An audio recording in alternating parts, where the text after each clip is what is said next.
Relato número: O berro no milharal.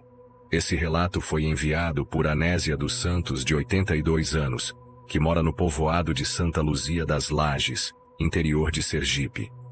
Dona Anésia é uma senhora de andar devagar e fala mansa, que vive numa casa de madeira velha, coberta de telha de barro, com varanda de cipó, onde galinhas ciscam soltas e gatos dormem ao sol.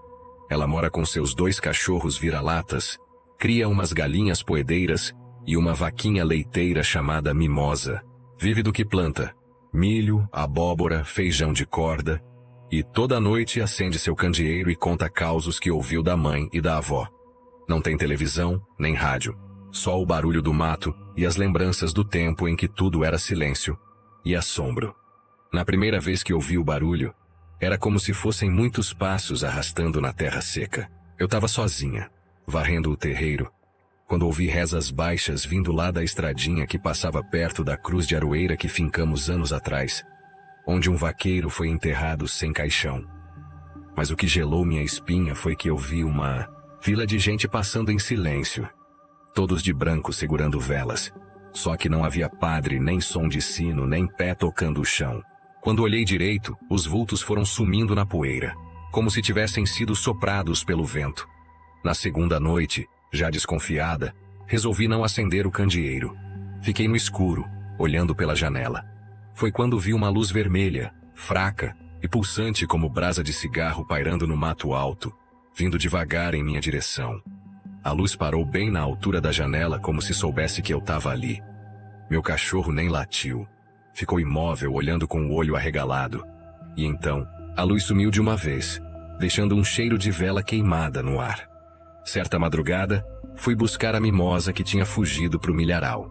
Quando cheguei lá, um berro rasgou o silêncio da noite. Era grito de gente, mas sofrido demais, como se alguém estivesse sendo puxado para debaixo da terra. O som ecoou entre os pés de milho e o vento parou. Ouvi algo correndo entre as fileiras, pesado, arfando. Voltei correndo para casa e tranquei a porta com uma tranca de madeira. De manhã, achei as folhas do milharal todas viradas, como se tivesse tido uma luta ali. Num final de tarde nublado, vi um homem parado na porteira. Alto, magro, chapéu de feltro preto e terno escuro, num calor de rachar. Quando fui cumprimentar, ele não respondeu. Ficou me encarando com um olhar vazio, sem piscar.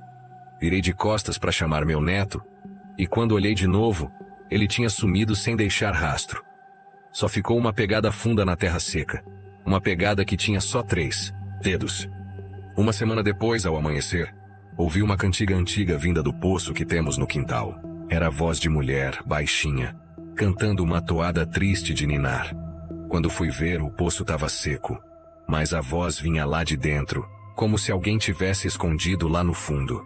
Me ajoelhei, rezei, joguei uma flor de arruda e tampei o poço, com uma tampa de madeira que nunca mais tirei. Desde então, ninguém mais bebe daquela água. Comecei a sonhar com minha mãe morta, sempre parada na beira do rio, acenando para mim. No sonho, eu tentava atravessar, mas a água nunca deixava. Ela dizia: "Não é tua hora, Anésia. Mas se tu não parar de espiar o que é dos mortos, eles vêm te buscar." Acordava suada, com o lençol enrolado no pescoço. Toda vez que ignorei o aviso, algo estranho acontecia. Passei a dormir com um terço enrolado na mão. Numa noite de lua nova, ouvi passos no telhado. Era como se algo pesado andasse de um lado para o outro, arranhando as telhas. Peguei uma lamparina e fui olhar pela janela. Vi uma sombra curvada parecendo um cachorro, mas muito maior, com olhos amarelos. Ele me olhou, rosnou baixo e pulou para dentro do mato. Pela manhã, achei arranhões fundos nas telhas e penas negras espalhadas no terreiro.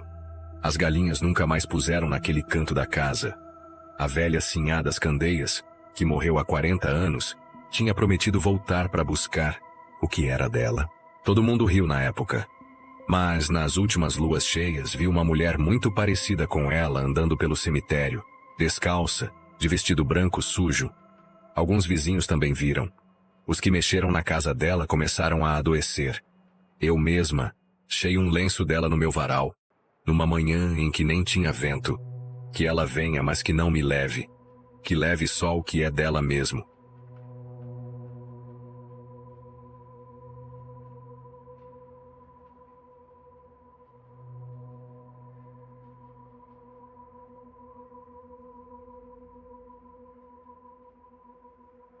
Relato número 2.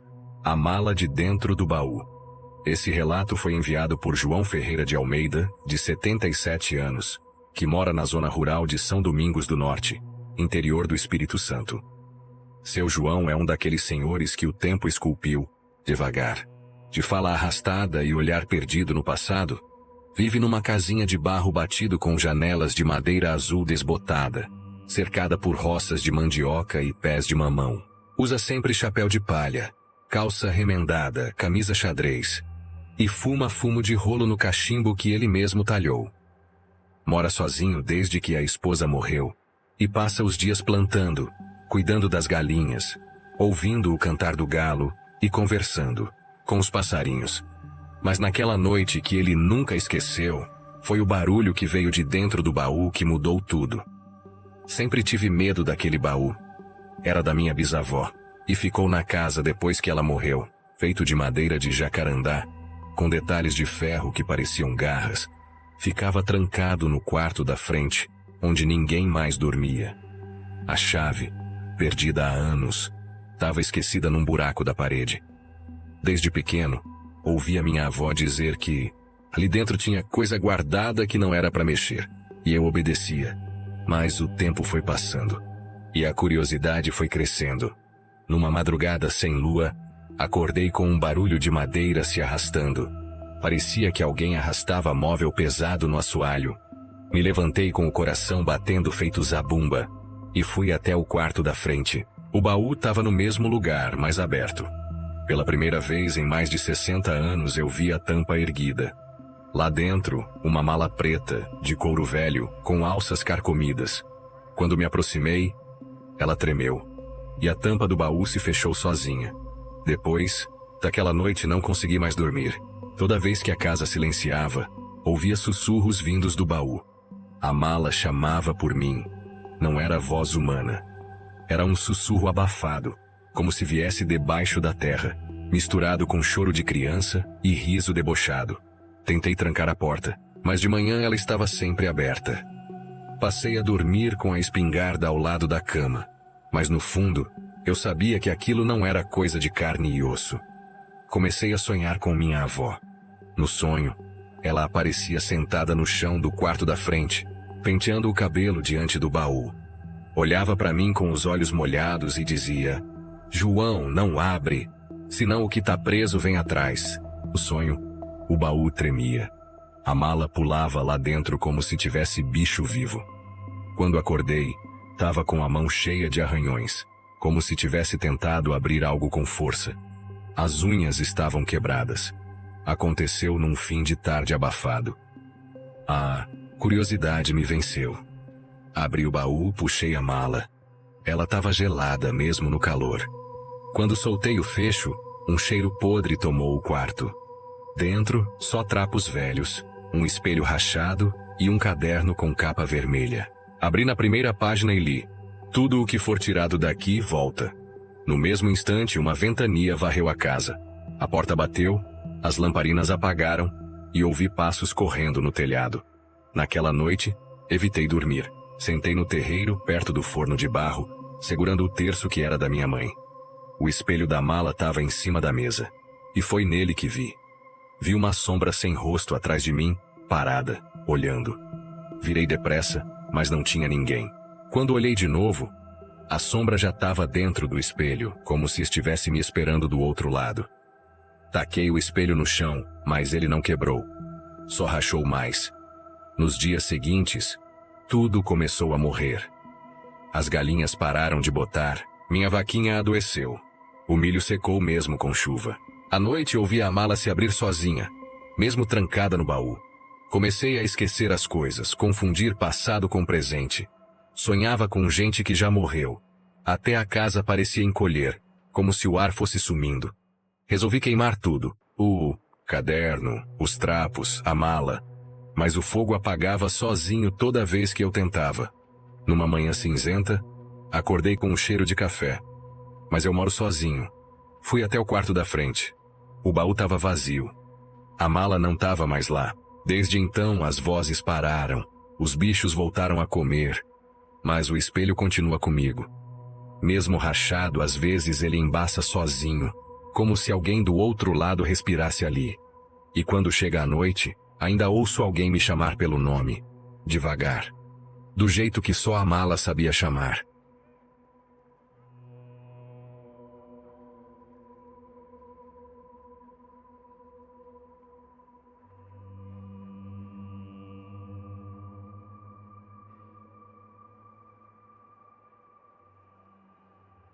Relato número 3.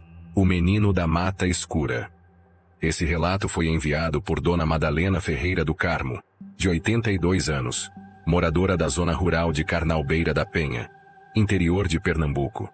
Dona Madalena é uma senhora de fala baixa, sempre com um lenço florido na cabeça e um vestido de chita bem surrado, costurado por ela mesma.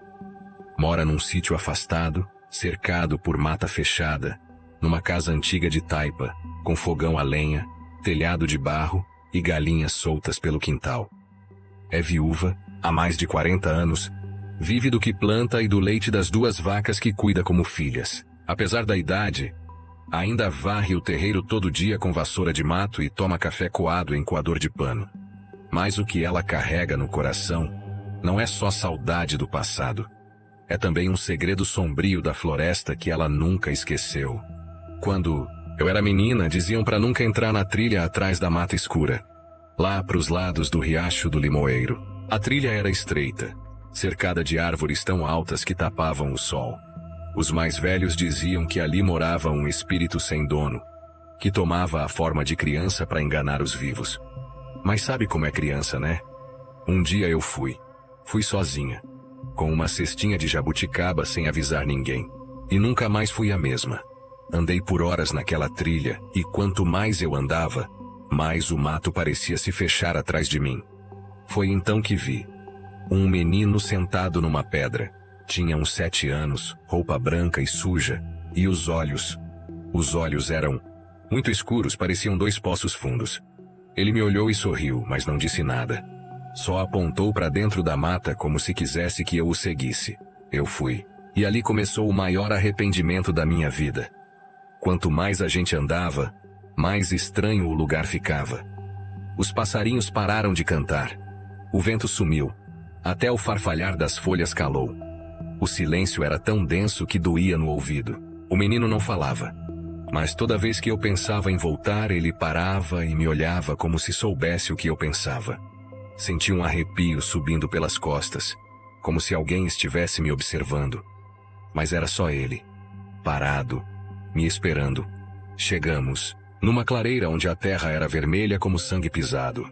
No chão, espalhados entre as raízes, havia ossos pequenos, de criança, de bicho, tudo misturado. O menino se abaixou, pegou um crânio miudinho e começou a cantar uma cantiga antiga, que minha avó cantava para mim dormir. Só que ele cantava, de trás para frente como se estivesse rebobinando o tempo. Me deu ânsia. Tentei correr, mas a mata já não deixava.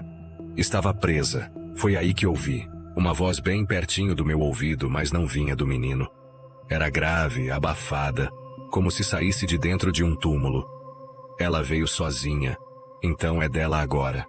Olhei para o menino. Ele não sorria mais.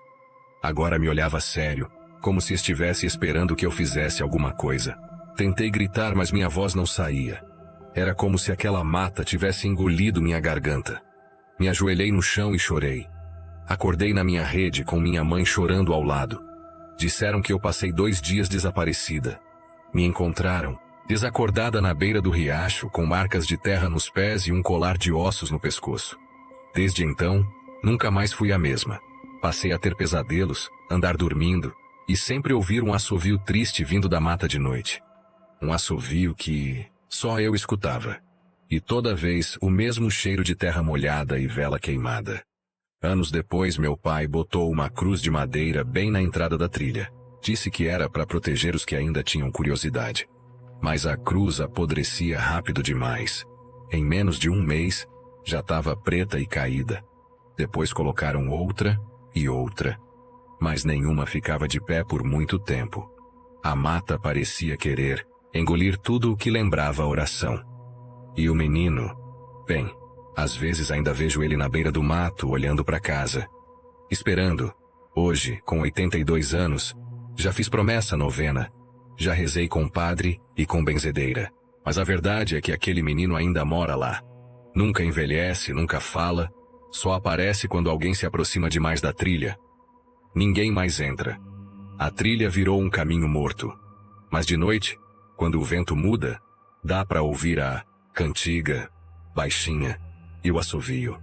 E eu sei que quando minha hora chegar, ele vai estar esperando, com os olhos escuros e a palma estendida, pronto para me levar de volta.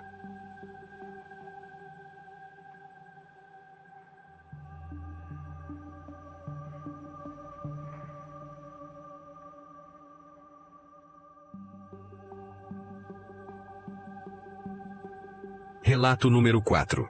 A Véia do Rio Escondido. Esse relato foi enviado por seu Geraldo Pinto de Almeida, de 88 anos, morador do sítio Água Branca, em Campo Redondo, no interior do Rio Grande do Norte. Seu Geraldo é daqueles homens do sertão raiz. Usa chapéu de couro até dentro de casa, anda de chinela de couro surrada e tem o rosto marcado pelo sol forte da vida no campo. Mora num rancho de barro e madeira que ele mesmo levantou há mais de 60 anos. Tem um cachorro velho chamado Trabuco, um rádio de pilha que vive chiando e uma rede armada debaixo de um pé de tamarindo, onde ele cochila nas tardes secas. Já foi vaqueiro, lavrador e contador de causos.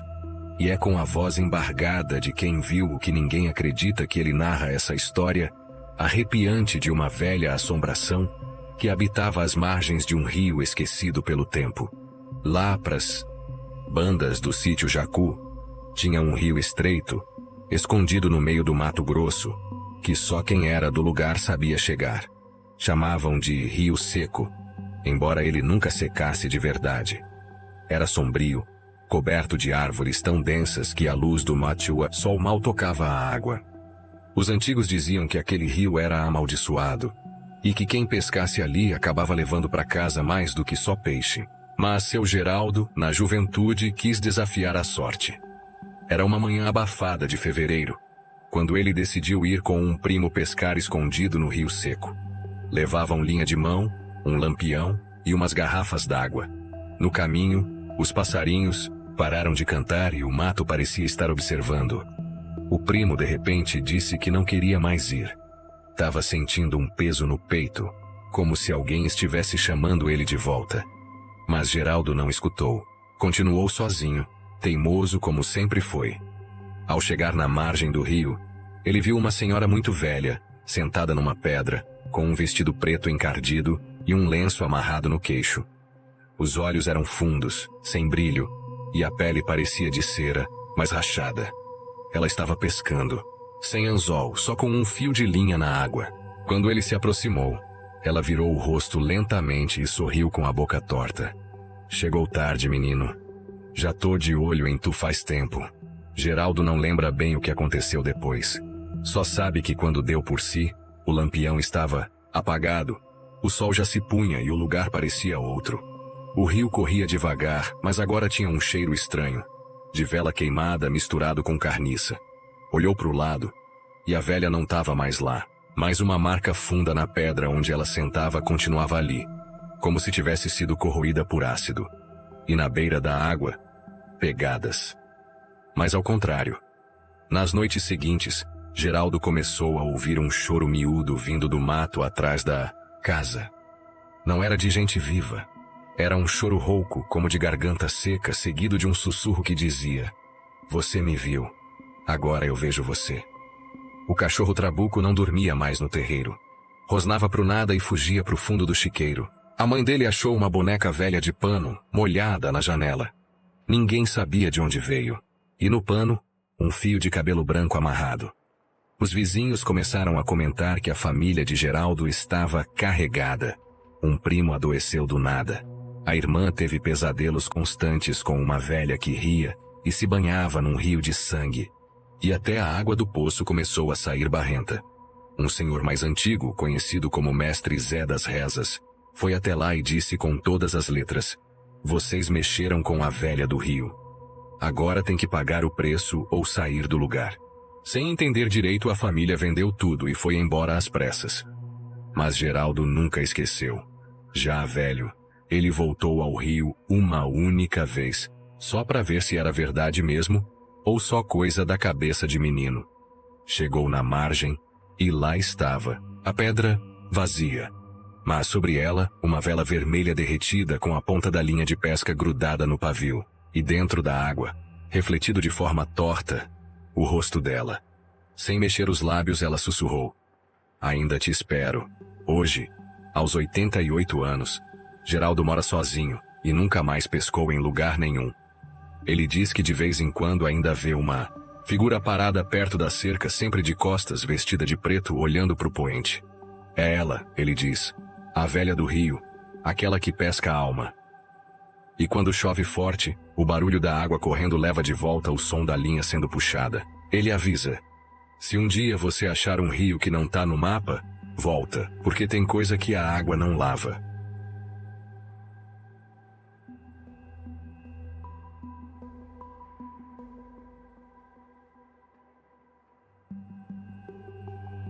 Relato número 5.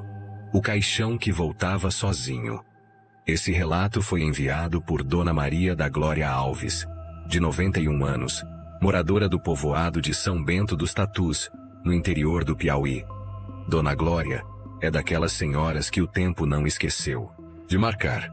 Cabelo branco bem penteado em coque, voz firme e lenta, e um olhar que parece enxergar além da vida. Mora sozinha num casarão antigo de adobe, herdado dos pais, com varanda de madeira, lamparina pendurada e um quintal cheio de galinhas e jabuticabas.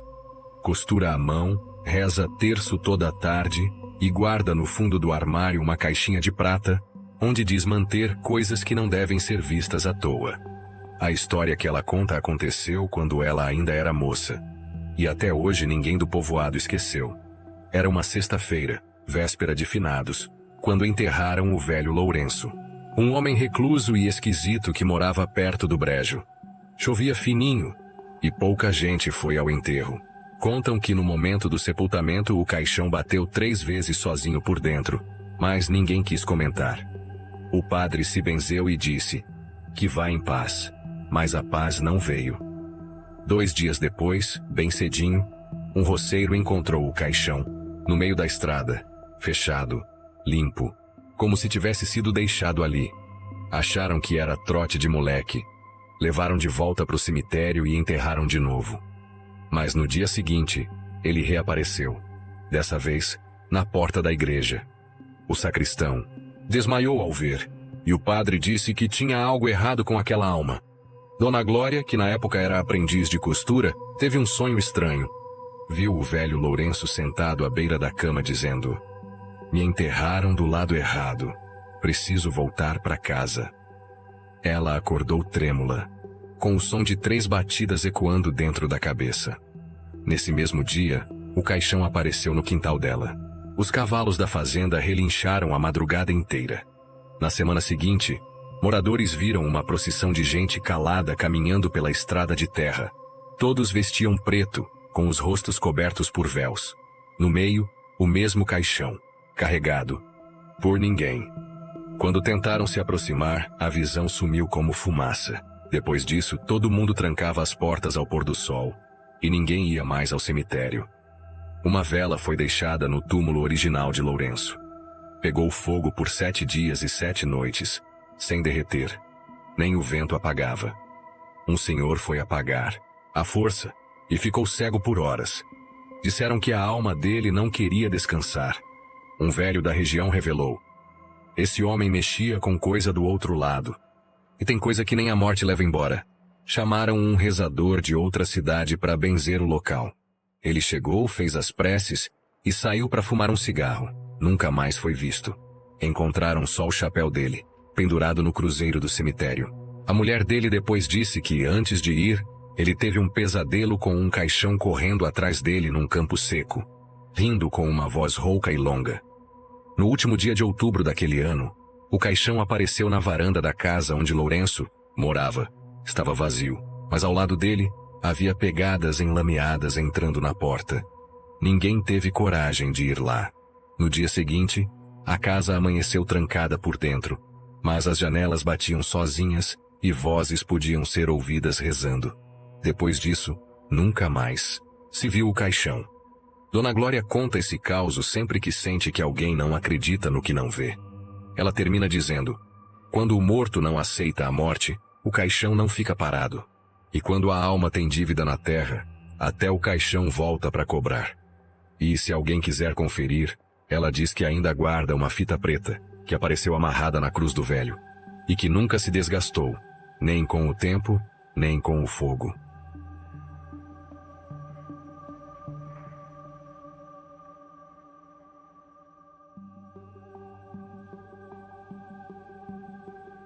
Relato número 6. O menino que nunca envelheceu. Esse relato foi enviado por seu Vicente Nogueira, de 86 anos, morador do povoado de Pedra Lisa, em Itabaiana, Sergipe. Seu Vicente é um velho magro, de fala arrastada e olhar distante. Mora numa casa de taipa encravada num morro seco, cercado de mandacaros e pés de caju. Vive sozinho com um papagaio que aprendeu a rir no meio da noite. Trabalhou a vida inteira como pedreiro, mas hoje só cuida da horta e fala com as estrelas. É conhecido por contar histórias que ninguém ousa duvidar, e uma delas ele jura por tudo. Aconteceu com um menino que morava na casa ao lado. Um menino que nunca cresceu, nunca mudou e nunca foi embora. O vizinho de boneca, quando seu Vicente era criança, um casal se mudou para a casa ao lado. Tinham um menino pequeno, de olhos muito claros e jeito calado. Chamava-se Anselmo. Brincava sempre sozinho com uma boneca de pano e nunca falava com ninguém. Mas o estranho é que, enquanto os anos passavam, Anselmo continuava com a mesma aparência. Mesmo rosto, mesma roupa, mesma idade. Como se o tempo esquecesse dele. O velho álbum um dia, a mãe de Vicente mostrou um álbum de fotos antigo. Numa delas, tirada décadas antes, estava o mesmo menino, do mesmo jeito ao lado de outras pessoas já mortas. Esse aqui era filho da Dona Dulce. Morreu afogado em 1935, ela disse. Vicente tremeu. Era o Anselmo. Idêntico. Mesma roupa. Mesmo rosto. Só podia ser uma coincidência. Ou não. Os gritos da madrugada durante várias noites, Vicente ouviu gritos vindos da casa do menino. Gritos abafados, como se alguém implorasse por ajuda. Mas ninguém se mexia. Os pais de Anselmo agiam como se nada acontecesse. E toda vez que alguém tentava perguntar sobre ele, a mãe dizia apenas: ele está bem, só não gosta de gente. Um dia, uma vizinha bateu lá e desmaiou na porta. Disse que viu o menino flutuando no corredor. A professora que ficou louca, uma jovem professora, tentou alfabetizar Anselmo. Depois da primeira aula, saiu da casa em silêncio, olhos vidrados. Na semana seguinte, foi internada. Só repetia uma frase: os olhos dele, ele vê por dentro. Ninguém mais tentou ensinar o menino. E mesmo sem estudar, ele parecia saber de tudo. Lia livros antigos que nem adultos conseguiam entender. A casa que respirava Vicente conta que às vezes a casa onde o menino morava parecia respirar. As janelas batiam sem vento, o chão fazia barulho de passos mesmo vazio, e a boneca que ele carregava mexia a cabeça sozinha. Um dia ele viu a boneca olhando para ele e jura que ela sorriu. 6. O dia do desaparecimento, de repente, a família de Anselmo sumiu. Numa noite de ventania, a casa ficou vazia. Tudo intacto, menos o quarto do menino, que estava fechado com correntes por dentro.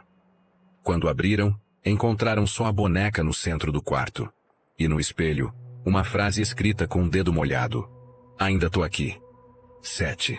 O retorno. Anos depois, outro casal foi morar na casa. Tinha uma filha pequena. Em menos de um mês, a menina começou a brincar com uma boneca velha que achou num armário. E começou a falar com alguém chamado Anselmo. Quando perguntaram quem era, ela disse: "Ele mora aqui. Ele nunca foi embora." A família saiu às pressas. Desde então a casa permanece vazia. Mas toda noite, alguém acende uma luz no quarto. 8. O que nunca mudaceu. Vicente termina o relato com a voz embargada. Tem gente que não nasce como nós. E tem alma que, quando perde o corpo, ainda acha um jeito de ficar. O menino nunca cresceu porque nunca viveu. Só passou e ficou preso no que sobrou. Ele aponta para o alto do morro e diz: "Se ouvir risada de criança depois das 9 da noite, reza, porque não é criança não."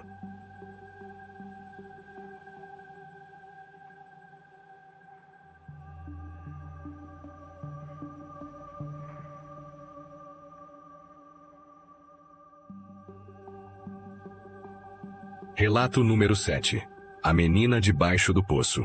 Esse relato foi enviado por Dona Terezinha Campos, de 93 anos, moradora do povoado de Mata Verde, zona rural de Januária, no norte de Minas Gerais. Dona Terezinha vive numa casinha de barro rodeada de pés de araticum e terra rachada. Ainda faz café no coador de pano e acende vela para São Miguel todo fim de tarde. Apesar da idade, tem memória viva e olhos fundos que brilham quando fala do passado. Ela conta que essa história aconteceu quando ela era jovem e foi visitar uma prima que morava num sítio isolado. Lá, ouviu falar de uma menina que desapareceu e que depois passou a aparecer num lugar onde ninguém devia olhar, no fundo de um poço. O sítio era simples, com terreiro de chão batido e galinhas soltas. No fundo do quintal, havia um poço, velho, de borda baixa e cheio de limo. A avó dizia que ninguém devia chegar perto dele depois do pôr do sol. Diziam que ali uma criança caiu, muitos anos atrás, e que o corpo nunca foi encontrado. Desde então, aquele lugar parecia acordado. Dona Terezinha lembra do dia em que foi pegar água sozinha. Era fim de tarde. Quando olhou dentro do poço, viu algo se mover lá embaixo. A água parecia parada, mas uma sombra passou. E então, por um segundo, ela viu o rosto de uma menina, pálido, de cabelos grudados no rosto e olhos abertos demais. Mas quando piscou, não havia mais nada. A corda do balde, no entanto, estava molhada. Durante as madrugadas, ouvia-se um choro baixinho vindo do fundo do quintal. Era um som longo, como de criança sentindo frio. Mas quando alguém saía para olhar, o barulho parava. Uma noite, o cachorro da família latiu tanto pro poço que amanheceu morto, com o focinho enfiado no barro, como se tivesse tentado cavar até o fundo. Um grupo de crianças resolveu brincar de esconde-esconde. Uma delas se escondeu perto do poço e demorou a voltar. Quando a encontraram, estava catatônica, com as mãos tapando os olhos e balbuciando. Ela falou que mora aqui. Disse que ninguém tira ela daqui. A menina adoeceu e passou anos sem falar, até morrer de febre estranha. Certa noite, Terezinha acordou com sede. Foi até o filtro, mas a lata d'água do poço estava fora do lugar. Quando foi encher o copo, viu marcas de mão pequena na borda da lata, sujas de lama e com dedos finos demais. O gosto da água era estranho, como ferrugem e tristeza. Jogaram tudo fora, mas no outro dia, a lata apareceu cheia de novo. A mãe da menina desaparecida ainda morava ali, quase louca. Dizia que a filha falava com ela pelo vento. Sentava-se ao lado do poço e cantarolava cantigas antigas. Às vezes, ria, às vezes chorava. Um dia sumiu. Quando foram procurar, acharam só o lenço dela preso na borda do poço e uma boneca molhada boiando na água. Um padre veio do município para benzer o lugar. Jogaram cal e cimento no poço, tentaram lacrar com pedra e barro. Mas toda noite a tampa aparecia rachada e o cimento amanhecia quebrado. Alguém gravou um vídeo, na época com câmera antiga, e jura que viu uma mão sair da água antes de desaparecer. Depois disso, ninguém mexeu mais. Dona Terezinha termina o relato com uma frase sussurrada. Tem alma que fica esperando. Visita. Ela diz que ainda sonha com a menina. Às vezes acorda com o som de água escorrendo e passos descalços no terreiro. E em noites muito silenciosas, se chega perto do poço. que hoje é só um buraco seco e fechado por madeira. Velha, ainda se escuta a vozinha dizendo: "Cê pode brincar comigo?"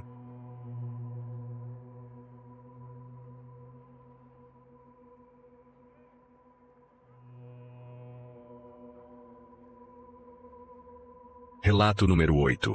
A Estrada do Vale Sem Luz. Esse relato foi enviado por seu Arlindo Bezerra, de 89 anos, morador de um sítio nos arredores de Caruaru, Pernambuco. Seu Arlindo vive num sítio antigo, rodeado de cercas tortas e mato crescido, onde ainda se ouve o canto dos bacuraus nas noites quentes.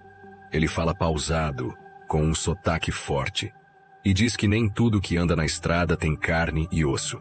Contou que quando era rapazote, existia uma estrada de barro que ninguém cruzava depois das 8 da noite. Chamavam de Vale Sem Luz. E não era só por falta de poste. Era por causa do que caminhava ali quando o mundo dormia. A estrada ligava duas fazendas. Passava no meio de um vale seco e fundo. Quem passava depois do escurecer dizia ver vultos, ouvir lamentos, ou sentir o chão tremer devagarinho. Um boiadeiro jurou que viu uma mulher vestida de noiva caminhando descalça, segurando um véu sujo de terra e sangue. Quando ele gritou, ela virou e os olhos dela eram 2 buracos negros. 3 rapazes tentaram atravessar de noite, rindo das histórias. Só um voltou, e voltou mudo. Andava com o olhar perdido, só murmurava. Ela veio por trás. A estrada abriu a boca. Os outros 2 nunca mais foram vistos. Até hoje, de vez em quando, alguém encontra botas ou bonés deles em lugares onde a estrada nem devia existir mais. Seu Arlindo conta que um dia, voltando da venda no lombo de um jegue, ouviu passos atrás de si. Achou que era gente e virou para olhar. Não havia ninguém, mas os passos continuavam, cada vez mais perto. Quando olhou pela 3ª vez, viu pegadas aparecendo sozinhas na terra, pequenas e finas, como de uma moça, mas sem corpo nenhum, para fazer sombra. Uma noite de lua nova, um homem encontrou uma canoa parada no meio da estrada. Canoa mesmo, de madeira com marcas de remo. Mas ali não tinha rio, nem lago, nem chuva.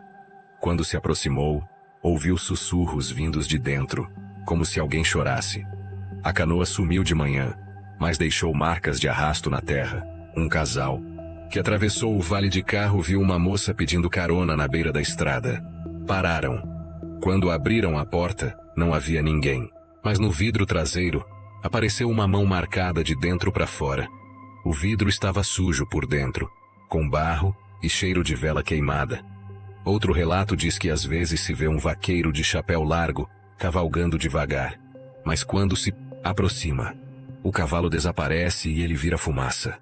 Uma mulher que viu isso ficou com as pernas paralisadas por 3 dias. Contaram que o tal vaqueiro foi enterrado ali, depois de morrer esmagado por bois fugidos. Mas sua alma nunca achou o rumo certo. Seu Arlindo tentou desenhar a estrada certa num mapa antigo, mas todo mês, ela aparecia em lugar diferente. Como se o caminho se mexesse, como se tivesse vida própria. Um rapaz do IBGE veio medir e tirou foto do lugar. A imagem saiu toda borrada, só com um ponto branco no meio. Quando revelaram, o ponto branco virou o rosto de uma moça, de véu. Seu Arlindo termina dizendo que só passa por lá de dia, e mesmo assim reza 2 vezes antes. Tem lugar que guarda saudade, e tem lugar que guarda vingança. E a estrada, segundo ele, ainda espera, porque quem atravessa e zomba, uma hora volta, nem que seja só para andar por lá de novo, mas sem corpo e sem volta.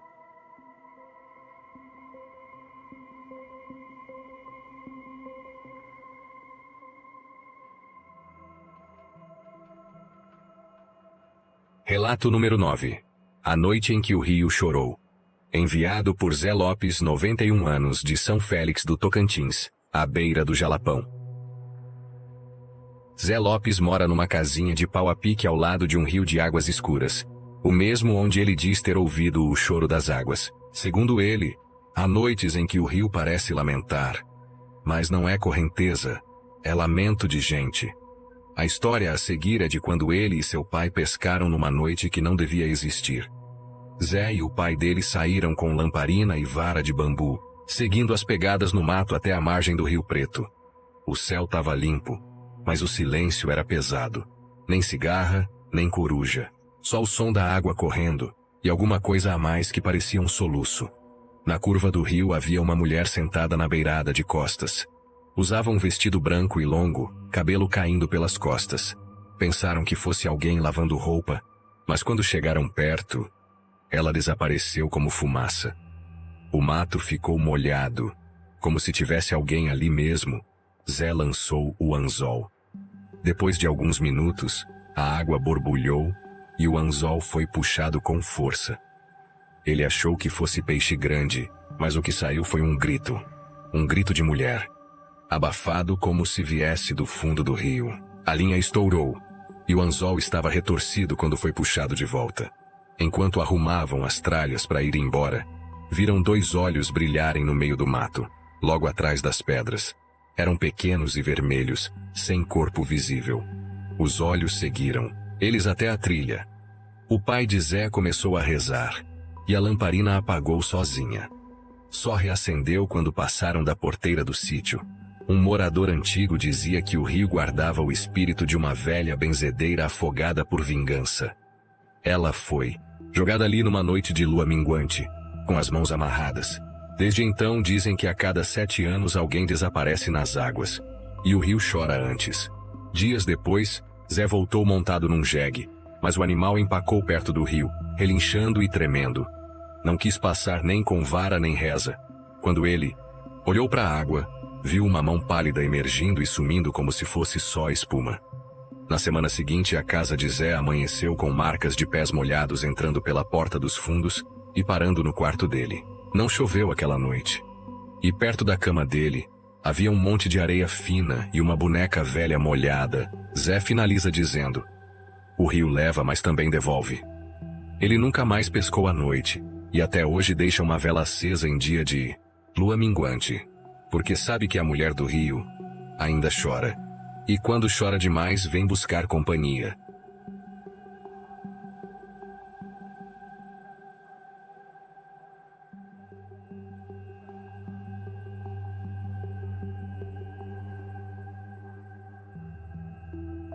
Relato número 10. O boneco que respirava. Enviado por Dona Jandira, 94 anos, moradora de Água Branca, Alagoas. Dona Jandira vive numa casa com varanda de madeira, rodeada de bonecos de pano que ela mesma costurou. Um deles, no entanto, está guardado dentro de um baú trancado. Diz que foi presente de um andarilho, e que aquele boneco tem algo que os outros não têm: fôlego. A história dela é um aviso para quem pensa que brinquedo é coisa inofensiva. Certa tarde, um homem estranho apareceu vendendo brinquedos. Disse que vinha do sul, que fazia bonecos especiais. Deu um para Jandira, ainda criança, dizendo: "Esse tem alma." O boneco era feito de estopa, com botões nos olhos e sorriso costurado. Durante a noite, a mãe de Jandira escutou algo caindo no quarto. Era o boneco que estava em cima do armário. Agora estava no chão, virado para o berço. Pensaram que foi vento. No dia seguinte, a almofada do berço estava com marcas de dedo. Pequeno, mas fundo, como se alguém tivesse pressionado. Jandira começou a dizer que ouvia o boneco respirar. À noite, o quarto ficava abafado, e ela ouvia shh, shh, perto do travesseiro. Achavam que era sonho, mas uma vez, a prima dela escutou também. E viu o boneco tremer, como se tivesse pulso. Os olhos de botão começaram a parecer molhados. Refletiam a luz, como olhos vivos. Quando alguém chegava perto, o botão virava sozinho para olhar. Um dos tios tentou queimar o boneco, mas o fósforo apagava toda vez. Quando finalmente pegou fogo, o boneco não queimou. Só ficou quente e com cheiro de sangue. Uma noite ouviram Jandira conversando sozinha no quarto. "Não, eu não quero ir com você." "Mas você prometeu." Ela dizia que o boneco falava com ela, que sabia o nome de todo mundo, e que se alguém tentasse jogá-lo fora, ele voltaria. Um dia encontraram o velho que deu o boneco. Ele estava doente, gemendo num canto da feira. Disse que vendeu um espírito preso, e que o boneco precisava ser trancado e alimentado com respeito. No outro dia ele morreu. E o boneco estava sentado em cima do caixão. Dona Jandira, então com 15 anos, trancou o boneco num baú com sal grosso, pregos e orações. Toda sexta-feira coloca uma vela por cima. Disse que, se esquecer, o boneco faz barulho de novo. Uma vez esqueceu e ouviu passos pequenos correndo pela casa à noite. Dona Jandira termina o relato olhando para o chão, dizendo: ele tá quieto agora, mas ele nunca foi só brinquedo. E mostra a chave do baú, que nunca larga do pescoço. Disse que quando morrer quer que queimem o baú com ela. E se não queimarem, o boneco vai achar outro dono.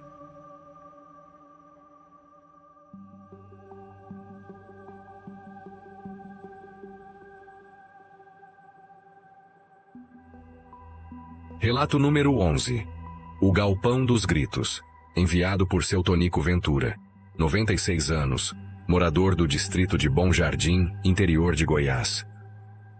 Seu Tonico trabalhou a vida toda em uma fazenda de criação de gado. Lá havia um galpão de madeira usado, como curral nos tempos antigos, mas que ficou abandonado depois de uma seca terrível. Era um lugar que ninguém gostava de passar perto, principalmente à noite. E não era por causa de bicho. Era por causa dos gritos que vinham lá de dentro. O galpão era velho, com tábuas rachadas e cheiro de ferrugem. Diziam que ali, durante a seca de 1943, homens acorrentaram peões revoltados e os deixaram pra cá morrer. Gado morria aos montes, e a fazenda virou terra maldita. O galpão selado com correntes foi esquecido. Décadas depois, mesmo abandonado, o galpão começou a falar. Gritos, gemidos, batidas surdas, tudo à noite. Uma vez, um funcionário novo quis dormir lá dentro por coragem. Foi encontrado no outro dia sujo de sangue, com os olhos arregalados, dizendo que viu homens presos na parede. Tentaram derrubar o galpão, mas os machados quebravam, e a madeira não rachava. Um vaqueiro tentou queimar. O fogo fez labareda, mas apagou sozinho quando chegou no centro. O chão amanheceu coberto de cinzas, e com pegadas descalças por cima. Uma das tábuas no chão tinha uma marca estranha, como um rosto gritando, esculpido pela própria madeira. Um dia, ela desapareceu. Ninguém levou. Só sumiu. E depois disso, toda semana, o chão aparecia com sangue fresco em forma de mão. Uma vaca pariu perto do galpão. O bezerro nasceu com os olhos brancos e uma marca de corrente no pescoço. Nunca mugia. Só ficava parado olhando para o mato. Morria de medo de entrar no curral. Um dia desapareceu sem deixar rastro. E onde ele costumava dormir nasceu um mato preto, que não secava. Seu Tonico conta que numa madrugada, ouviu uma voz grossa, vinda de dentro do galpão dizendo: "Tô com sede." Mas não era voz de homem, era funda como de cova. Quando ele olhou por uma fresta, viu apenas sombras se movendo e correntes pendendo sozinhas. Trancaram o galpão com cadeado novo e oração de padre. Uma semana depois, o cadeado estourou do lado de dentro. Havia garras marcadas nas portas e palavras riscadas em latim. Ninguém entendeu, mas o padre que viu disse só: "Isso aqui foi promessa quebrada." Seu Tonico encerra dizendo que mora perto do galpão até hoje, mas nunca olha para ele à noite. Tem lugar que é esquecido por Deus e lembrado por quem ficou preso. E até hoje, quando o vento sopra do sul, ele fecha as janelas, apaga as luzes e reza para que o galpão continue calado.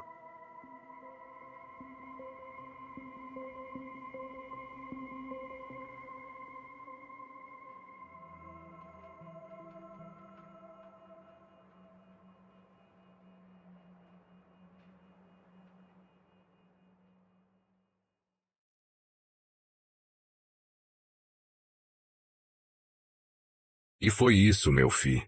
Os 11 causos que o povo do mato nunca esqueceu. Histórias que passam de geração em geração, sopradas pelo vento da noite lá no meio do mato. Agora me diz, qual dessas assombração foi a que mais lhe deu gastura? Conta aí nos comentários, que eu gosto de ler essas coisas. Se tu ainda não se inscreveu, não perde tempo não. Clica aí embaixo no botão vermelho de inscrever-se. E ativa o sininho para receber os próximos causos direto na tua telinha. Aqui, todo dia tem relato novo do sertão antigo, com cheiro de terra molhada e mistério no ar. Que Deus lhe abençoe e que nenhuma visagem cruze o teu caminho na próxima encruzilhada. A gente se vê no próximo causo.